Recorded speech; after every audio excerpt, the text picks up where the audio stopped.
Chelsea have now opened initial talks to sign Alejandro Garnacho from Manchester United. And Chelsea are aiming to make sure that Xavi Simons and Alejandro Garnacho both sign for them before the window closes. When news broke that Chelsea were closing in on Alejandro Garnacho, the internet went into meltdown. The reaction wasn't excitement, it was outrage. Poor business from Chelsea, I can already see him flopping. He looks like a problem waiting to happen. Actually, the exact opposite. Get the fuck out our club. A cancer that's going to kill all our progress. These weren't rival fans. They were Chelsea supporters, furious that their club was chasing a player with baggage. Waiting for Chelsea as priority despite bids from abroad.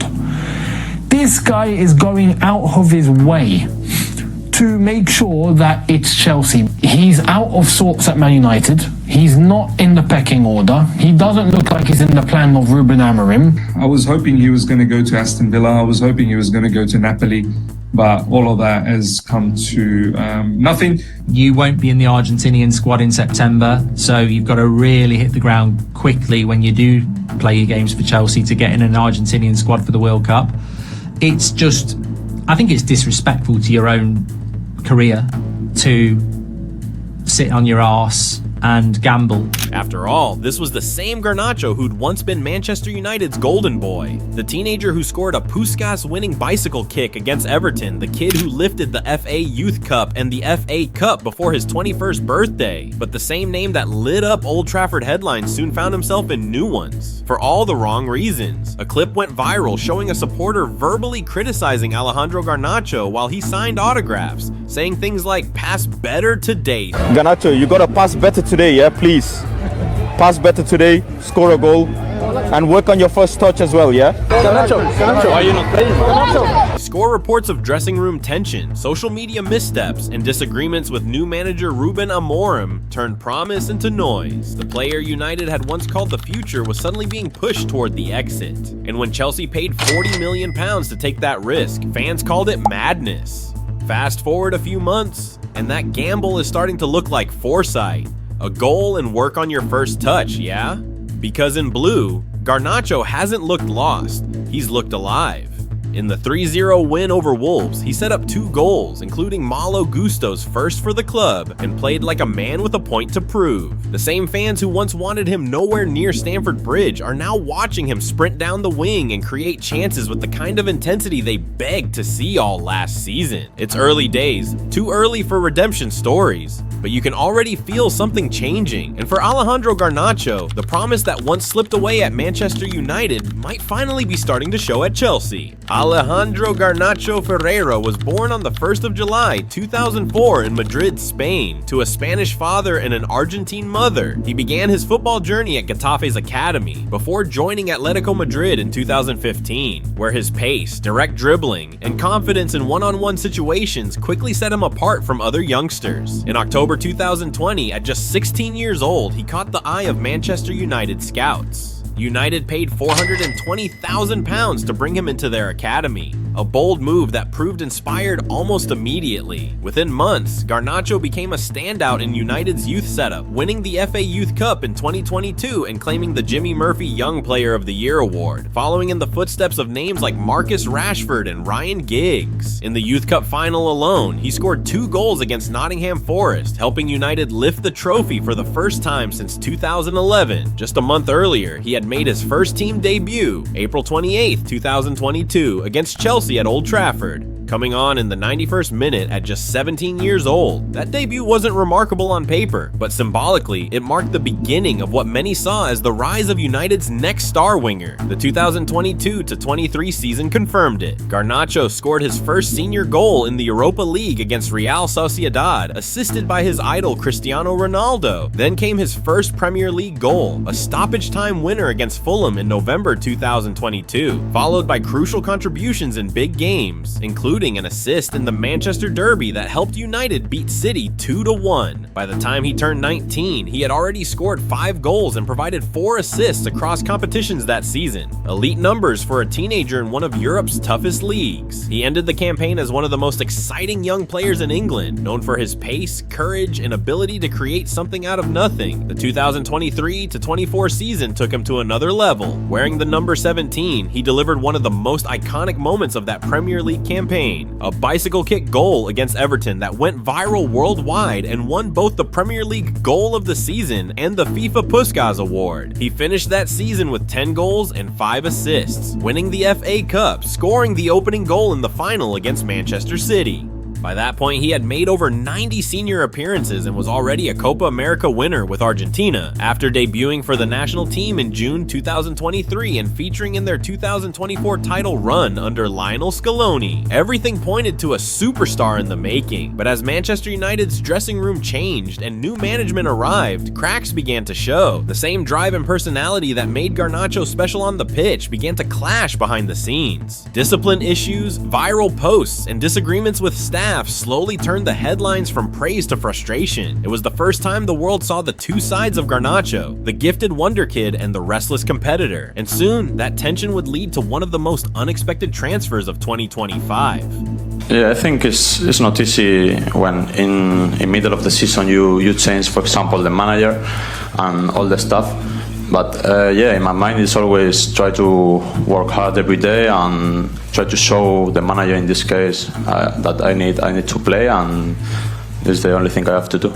The 2024-25 season was supposed to be his consolidation year. He opened the campaign with a goal in the FA Community Shield against Manchester City, converted his penalty in the shootout, and scored twice in a 7-0 EFL Cup win over Barnsley. But as United's form dipped, internal frustrations grew when United lost 2-1 to West Ham on October 27th. It marked Garnacho's 100th club appearance, and also the beginning of a difficult period. Less than 24 hours after that match, manager Erik ten Hag was sacked. Manchester United have sacked their manager Erik ten Hag. And Ruud van Nistelrooy took temporary charge. I'm here to help, I'm here to serve, I'm here to give my everything for the club in any capacity, with so many people here around me that want the best for the club, and that will never change. The mood around Garnacho shifted, though he still contributed, scoring in a 3-0 win over Leicester City in November. His relationship with parts of the fan base had soured. Before a Europa League fixture that month, a clip went viral showing a supporter verbally criticizing Alejandro Garnacho while he signed autographs, saying things like, "Pass better today, score a goal and work on your first touch, yeah?"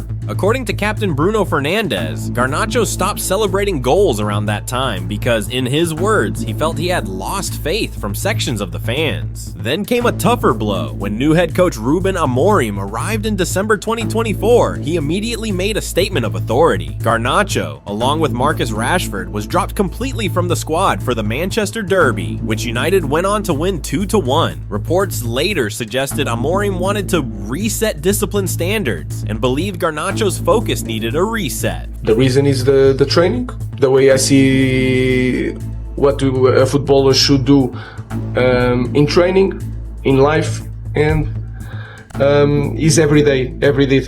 So if things don't change, I will not change. For a player who lived on emotion and flair, being benched in his biggest game of the season sent a strong message. His time at United was fading. Behind closed doors, the club's stance was shifting too. United appreciated his talent, but questioned whether he fit the long-term vision under Amorim's system, which prioritized structured pressing and positional responsibility. Garnacho's direct, instinctive style was thrilling, but often unpredictable. And that unpredictability for Amorim was a tactical risk. By the end of that year, Garnacho's frustration was visible. Despite flashes of brilliance, he was starting fewer matches, completing fewer minutes, and spending more time on the bench.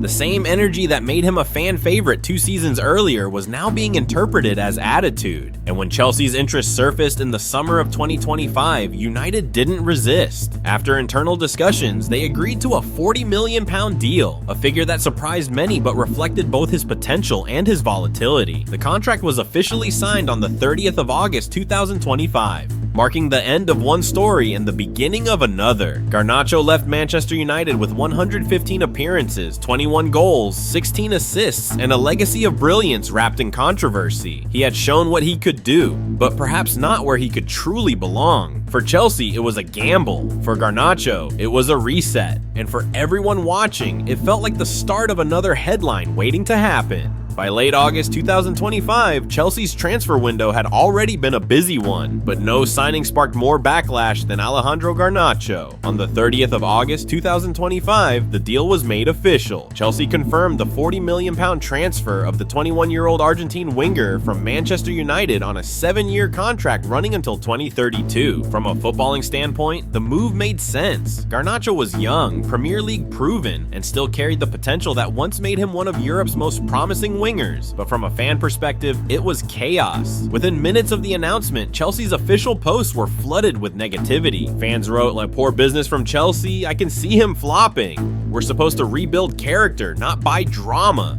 Get the fuck out of our club. The backlash wasn't without reason. Many remembered the disciplinary headlines that followed Garnacho at Manchester United, the social media controversies, the visible tension with coaches, and the perception of arrogance that often overshadowed his talent. For a Chelsea fan base that had endured seasons of inconsistency and off-pitch drama, Garnacho's signing felt like another gamble on reputation. But inside Cobham, Enzo Maresca and the recruitment department saw something different. Garnacho's numbers at United still told the story of a player far from finished. Across all competitions, he averaged 0.36 goal contributions per 90 minutes, recorded 6.5 successful dribbles per 90 in his last season at Old Trafford, and ranked in the top 10 among Premier League wingers for take-ons completed. Those figures aligned perfectly with Maresca's model: fast transitions, wide isolation, and creative unpredictability. Chelsea's technical staff believed that what looked like volatility was simply untamed confidence. They wanted that energy channeled, not muted. Maresca, known for his man management and structure, personally approved the signing, convinced he could turn Garnacho into a disciplined attacking outlet. By the time he arrived at Stamford Bridge, the pressure was immense. Every training ground photo drew comment threads. Every touch was dissected. But football always has a way of quieting the noise. In his first competitive matches, Garnacho showed glimpses of exactly what Chelsea had paid for: direct running, relentless pressing, and a willingness to take defenders on. The real shift came in early November in the 3-0 Premier League win over Wolverhampton Wanderers. Garnacho provided 2 assists, becoming the first Chelsea player since Cole Palmer in 2024 to record multiple assists in a single league game at Stamford Bridge. He created 3 key chances, completed 5 successful dribbles, and finished with an 8.1 match rating across statistical platforms. The same fans who had doubted him were now calling it the performance that changed everything. For Maresca, it validated the risk. For Garnacho, it was relief. He didn't celebrate with gestures or noise, just quiet satisfaction and focus. The signing that once divided Stamford Bridge was now beginning to make sense. Garnacho had turned anger into anticipation, criticism into curiosity. The numbers were catching up with the potential. It wasn't redemption yet,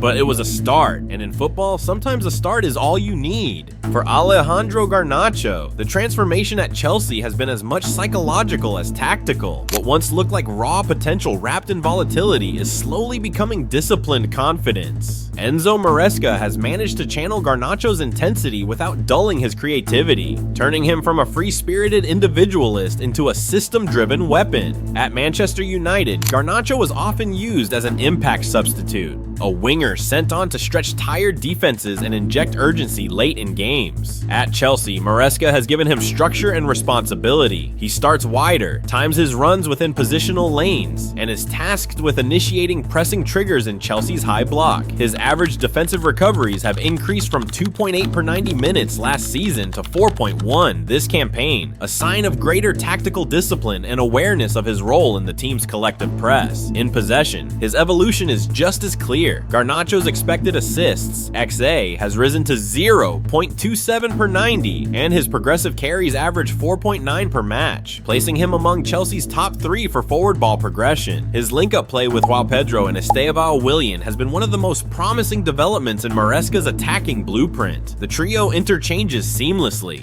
Garnacho stretching wide left, João Pedro occupying half spaces, and Estevão drifting between lines, a rotation that has been responsible for over 30 35% of Chelsea's total shots created from open play this season. But perhaps the most important change has come off the pitch. Teammates describe Garnacho as focused, early to training, and eager to improve. It's a far cry from the narrative that followed him out of Old Trafford. Maresca's approach has been simple but effective: direct communication and trust. He's given Garnacho creative freedom within limits, demanding accountability without suppressing instinct. Garnacho's attitude has also matured through his international experience. Since making his debut for Argentina in June 2023, he's trained alongside players like Lionel Messi, Angel Di Maria, and Lautaro Martinez, learning firsthand what consistency at the top level requires. Those lessons have started to show in his decision-making: fewer forced dribbles, quicker passes in transition, and a willingness to play the extra ball when needed. In tactical terms, Maresca's system suits his profile. Chelsea's fluid 4-3-3 often becomes a 3-2-5 in attack, where Garnacho holds width on the left, isolating fullbacks and creating one-on-one situations. His cross accuracy, 27%, has improved compared to last season's 19%, showing a more measured final product. Meanwhile, his shot conversion rate has climbed to 15%, evidence of better composure in front of goal. This is no longer a player relying purely on instinct. It's one learning to operate within rhythm and structure. The emotion is still there, the quick step over, the fearless run, the spark that ignites Stamford Bridge, but behind it now is purpose. Under Maresca, Garnacho isn't just being coached, he's being reshaped, tactically sharper, mentally stronger, and statistically better. It's not a reinvention of who he was, it's a refinement of who he's becoming.